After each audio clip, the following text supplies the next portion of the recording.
belajar sendiri ketika tiap harinya tuh harus kita bikin.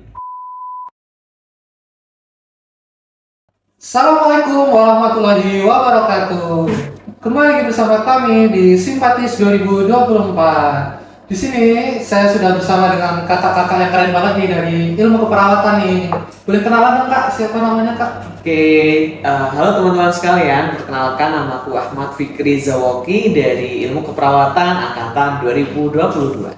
Oke kak Fikri, gimana nih kabarnya hari ini kak? Alhamdulillah sehat, baiklah. Oke, alhamdulillah. Oke, ini ada beberapa pertanyaan nih kak dari teman-teman nih kak. Kak Fikri siapa untuk menjawab pertanyaan-pertanyaan dari teman-teman nih? Insya Allah siap. Oke, bismillahirrahmanirrahim. Semoga nanti akan dimudahkan ya dalam menjawab pertanyaan-pertanyaan sudah dikumpulkan dari teman-teman kemarin. Oke, Kak, di sini ada salah satu teman kita nih yang masih suka bingung gimana sih cara belajar biar nggak ketinggalan banyak materi. Kira-kira dari Kak Fikri ada tips kan? Kalau dari aku pribadi, untuk metode belajar sendiri ketika sudah selesai ya, pelajaran sudah selesai, terus nanti kita pulang itu kita nge-review gitu. Biasanya kan di ilmu keperawatan sendiri ada tim yang setelahnya merangkum dari penjelasan yang disampaikan oleh dosen seperti itu. Nah, nantinya biasanya kita meminta PPT dari dosen, kemudian kita pelajari, kita review lagi, kita ulang lagi gitu. Oke, berarti kalau Kak Fikri bisa mungkin habis pulang dari kuliah tuh review materi ya Kak, jangan langsung tidur atau main game atau nonton TikTok gitu ya Kak. Iya, kalau dari aku gitu sih. Tapi kalau misalkan kita butuh healing gitu ya, jangan lupa untuk sempatkan untuk me time seperti itu. Oke, bener banget tuh teman-teman. Tetap jangan lupa healing teman-teman biar gak stres juga tentunya. Oke nih Kak, lanjut ke pertanyaan selanjutnya yaitu dari teman-teman ini juga masih ada yang belum bisa nih membagi waktu buat belajar dan hal-hal lain selama khususnya di kos-kosan ya Kak, karena teman-teman kan ada dari luar daerah juga. Karena kalau sampai kos ini biasanya mereka udah capek gitu, jadi otomatis langsung istirahat atau ngelakuin aktivitas-aktivitas lain ya, mungkin tadi kayak nonton TikTok tadi healing gitu Kak. Nah tipsnya dari Kak Fikri gimana nih biar? Oke, terima kasih. Biasanya sih kalau aku pribadi ya, tiap harinya tuh harus kita bikin apa sih yang ingin kita lakukan di hari itu, checklist gitu lah. Checklist apa yang ingin kita lakukan di hari itu supaya nantinya kita bisa ada gambaran. Oh, ternyata aku di hari ini akan melakukan ini sehingga kita itu bisa membagi waktu gitu. Kita juga menentukan prioritas mana sih yang harus kita lakukan duluan gitu. Terus ya jangan lupa kita masukkan agenda istirahat gitu. Oke, berarti sistemnya Kak Fikri sendiri membuat checklist itu ya, jadi biar lebih teratur dalam satu harinya tuh biar kita tahu mana yang harus dikerjakan terlebih dahulu dan mana yang bisa dikerjakan nanti. Iya, betul banget. Oke, sip. Mantap nih tipsnya. Teman-teman boleh loh dipraktekin juga. Bisa bikin checklist, bisa bikin to-do list atau dari Google Calendar juga bisa tuh. Oke, next. Jadi teman-teman ini juga ada yang masih kesulitan cari teman nih Kak, karena teman-teman ini orangnya introvert gitu katanya waktu diceritain. Terus susah juga kalau lagi tutorial tuh susah buat aktif gitu. Tipsnya dari Kak Fikri gimana nih biar bisa dapat banyak teman selama kuliah, terus juga pas tutorial tuh bisa aktif dalam jawab pertanyaan. Oke, kalau dari aku pribadi ya teman-teman, sebenarnya aku sendiri juga agak introvert seperti itu. Tapi sebisa mungkin bisa misalkan kita join ke BSO ataupun UKM yang ada di universitas atau di fakultas gitu, karena menurutku ini adalah poin plus kita untuk mengasah keterampilan kita, skill kita gitu ya, baik soft skill maupun hard skill kita gitu. Dan juga tentu saja melalui UKM atau BSO tersebut kita dapat memperoleh relasi yang baru gitu. Dan akhirnya kita punya banyak teman. Kalau misalkan saya ini introvert, jadi bagaimana sih kita coba kita keluar dari zona nyaman kita. Nah, ketika kita keluar dari zona nyaman kita, itu berarti kita sedang melatih diri kita untuk berkembang lebih baik seperti itu. Kemudian kalau untuk tutorial sendiri teman-teman, kita sebelum tutorial itu dimulai, biasanya aku sih membaca skenarionya terlebih dahulu. Biasanya kan kita dikasih buku blog gitu ya, Mas ya. Jadi kita nanti mempelajari skenarionya, terus kita lihat apa sih yang bisa kita jadikan sebagai learning objektif yang akan kita pelajari pada waktu itu. Terus bagaimana supaya aktif, kita melihat potensi dalam diri kita supaya apa ya, nanti kita bisa menjawab pertanyaan-pertanyaan melalui prior knowledge kita gitu sih. Mungkin dari aku itu. Oke, tadi Kak Fikri sendiri nyebut nih salah satu caranya itu dengan join BSO yang ada di kampus, khususnya di FKKMK ya. Nah, untuk teman-teman juga bisa banget nih mulai dari sekarang memiliki rencana untuk daftar salah satu BSO yang ada di FKKMK UGM, terutama ya pastinya loh LDF Kalam, sahabat dalam kebaikan. Oke, ditunggu ya teman-teman di LDF Kalam. Oke Kak, selanjutnya nih Kak, dari teman-teman ini ada yang tanya nih untuk cara agar tidak sulit memahami materi dan biar walaupun materinya banyak tuh tetap bisa dicerna gitu Kak, karena teman-teman sendiri masih ada yang sulit mencerna materi dalam jumlah yang banyak. Untuk sistemnya ya teman-teman, kita nggak bisa sistem kebut semalam atau SKS gitu. Jadi sebisa mungkin ketika pelajaran atau materi yang disampaikan dosen itu sudah disampaikan di hari itu, kita mereview ulang di hari itu. Dan juga kita bikin catatan-catatan gitulah, ya dengan bahasa yang mudah dipahami oleh diri kita gitu. Jadi nggak harus meniru dari PPT-nya dosen gitu, tapi bagaimana sih inti antara PPT dan juga materi yang kita rangkum itu sama, seperti itu. Oke, jadi dari Kak Fikri sendiri kalau bisa jangan sistem SKS atau sistem kebun sembala ya teman-teman. Jadi kata dosen juga nih, kita tuh bukan Bandung Bondowoso gitu yang membangun 1000 candi dalam satu malam. Jadi kalau bisa jangan diterapkan hal-hal seperti itu teman-teman. Kita bisa cicil dari jauh-jauh hari, bisa dari setelah materi kita siapkan catatan dan brief catatan tadi, dan juga hal-hal yang disampaikan Kak Fikri tadi. Oke nih Kak, next di sini ada pertanyaan yang seperti curhat juga nih Kak. Dari teman-teman tuh ada yang sempat mikir salah masuk jurusan gitu, dan orang tersebut tuh juga takut IP-nya di semester ini tuh nggak sesuai harapan. Dari Kak Fikri sendiri gimana nih Kak pendapatnya dan solusinya?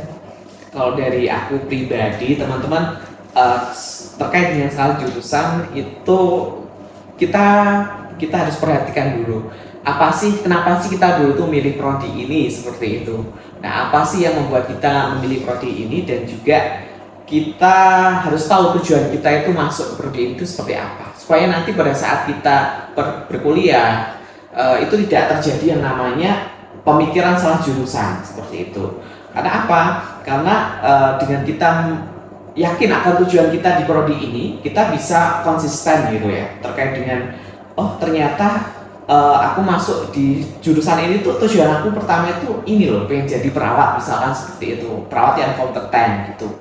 Nah, meskipun banyaknya tantangan yang bisa kita hadapi, kita bisa membagi kita bisa menyusun strategi gitu ya dalam bagaimana sih diri kita itu nanti menghadapi tantangan-tantangan yang ada di prodi, khususnya dalam perkuliahan, kemudian dalam membagi waktu untuk UKM atau BSO dan lain sebagainya. Gitu.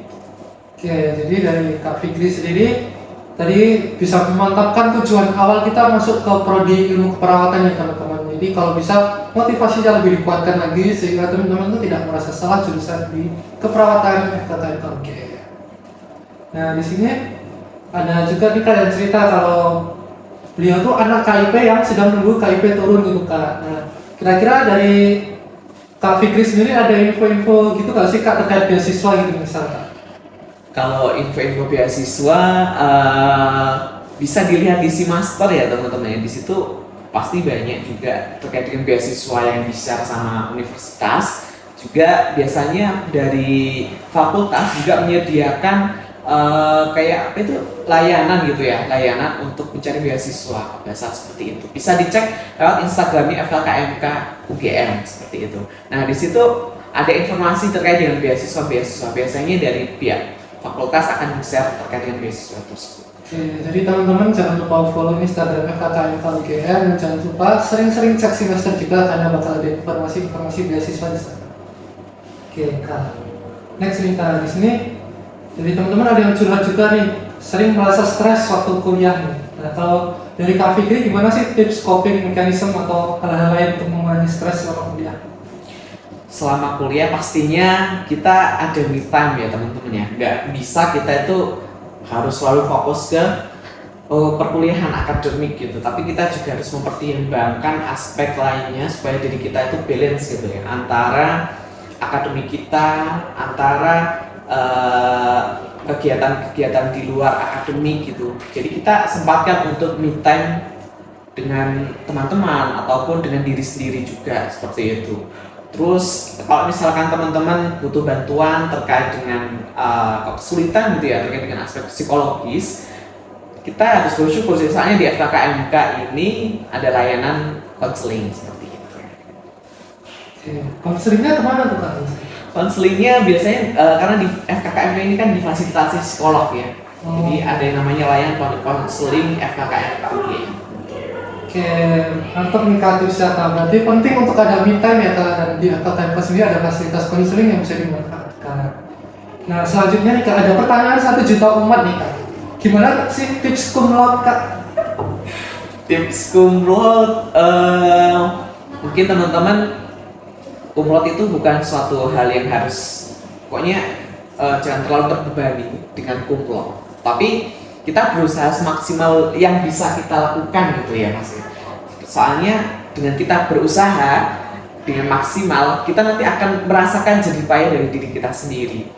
Nah, untuk cum laude sendiri fokus pada akademik, kemudian balance antara akademik dan juga kegiatan non akademik, supaya kita bisa membagi waktunya untuk belajar dan juga untuk berorganisasi mungkin ya, seperti itu. Oke, berarti kalau bisa teman-teman jangan terlalu terpaku hanya dengan cum laude-nya saja ya Kak. Jadi bisa dibagi antara kegiatan organisasi dan pengalaman-pengalaman lain yang bisa diperoleh selama masa kuliah. Nah, terus selanjutnya nih Kak, gimana sih cara Kak Fikri dalam mengatasi semangat belajar yang masih belum stabil dan belum konsisten? Nah, kembali lagi ya teman-teman, kita harus merefleksikan diri kita. Bagaimana sih tujuan awal kita berkuliah di sini itu seperti apa? Sehingga kita bisa tidak bisa mencari alasan lain, karena kita memang di sini tuh untuk mengejar cita-cita kita seperti itu. Dan juga kita harus fokus gitu terkait dengan apa sih yang menjadi mimpi kita nantinya. Kita berusaha semaksimal mungkin. Berarti dari Kak Fikri sendiri tetap memandang cita-cita yang setinggi mungkin supaya kita itu semangat untuk meraihnya ya Kak. Nah, mungkin ini yang terakhir ya Kak. Di sini ada teman-teman yang ini pertanyaan 1 juta umat juga nih, khususnya buat teman-teman yang mengalami ujian akhir blok atau UAB. Gimana sih Kak tips and trick belajar UAB-nya Kak? Bisa diceritakan suasana saat ngerjain soalnya juga, dan diceritain persiapannya juga sebelum ujian Kak. Kalau untuk persiapannya teman-teman, pastinya seperti yang aku sebutin sebelumnya, kita nggak bisa SKS atau sistem kebut semalam seperti itu. Tapi kita nyicil gitu belajarnya. Misalkan ya setelah dosen menjelaskan materi, terus di hari itu juga mungkin di malamnya kita coba untuk mereview sedikit gitu. Kita cicil sedikit demi sedikit, itu nggak apa-apa sih sebelumnya. Terus juga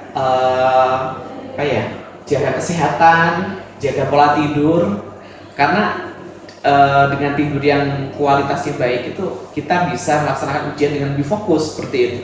Terus juga saat untuk menjadi supaya kita dapat nilai yang bagus gitu ya teman-teman, kita perlu yang namanya memahami materi dari dosen itu dengan sebaik-baiknya seperti itu.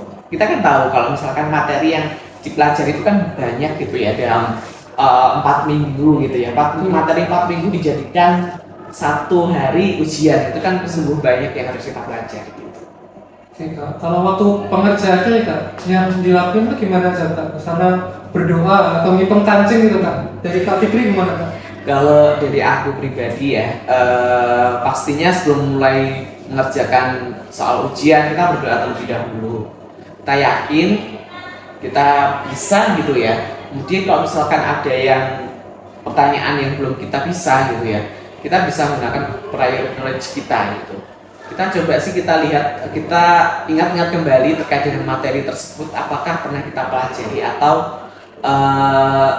ternyata memang ini adalah materi yang harus yang bisa kita cerna secara nalar gitu sih. Oke, berarti tetap waktu hari itu tetap kalau bisa tetap semangat atau jalan untuk benih gitu. Itu kan bukan hal yang bisa membuat nilai kita jadi bagus gitu. Iya benar. Mungkin terakhir nih Kak, kalau misalnya kita udah berjuang dengan sangat keras gitu, udah belajar mati-matian, Tapi ternyata waktu nilainya keluar tuh kita masih harus remeh gitu Kak, atau nilainya masih belum memuaskan gitu. Nah dari Kak Fikri sendiri gimana cara menyikapinya? Apakah Kak Fikri nangis terus upload status di Instagram story galau gitu gimana? Kegagalan itu kan bukan suatu hal yang menjadikan kita gagal seterusnya ya teman-teman. Tapi dengan adanya kegagalan itu menjadi bahan evaluasi dalam diri kita supaya diri kita nantinya lebih fokus untuk menjalani ujian-ujian berikutnya seperti itu, sehingga kita bisa mengevaluasi diri itu ya.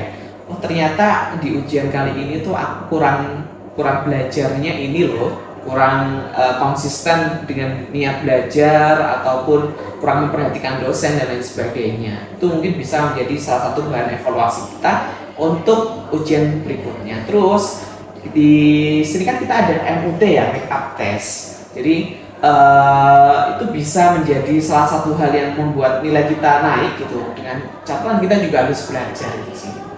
Oke, berarti tetap jangan putus semangat ya teman-teman, karena masih banyak kesempatan untuk memperbaiki nilai, bisa dari make up test dan lain sebagainya.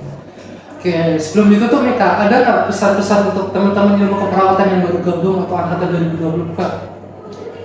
Oke, dari aku, teman-teman tetap semangat menjalani kehidupan perkuliahan. Yang pastinya apresiasi pada diri sendiri karena sudah bisa bertahan hingga tahap saat ini, karena tidak semua orang bisa merasakan kehidupan di kuliah seperti kita. Dan jangan lupa tetaplah semangat, motivasi terus diatur supaya kita bisa menjadi mahasiswa yang sukses. Wah, Masya Allah, sungguh sangat insightful sekali ya teman-teman, dan penjelasan-penjelasan yang dijelaskan oleh Kak Fikri tadi. Semoga teman-teman semua bisa memperoleh manfaat dari penjelasan Kak Fikri tadi. Oke, mungkin karena pertanyaannya juga sudah habis Kak, saya akhiri, dan untuk teman-teman sampai jumpa di simpati-simpatis yang berikutnya. Dadah.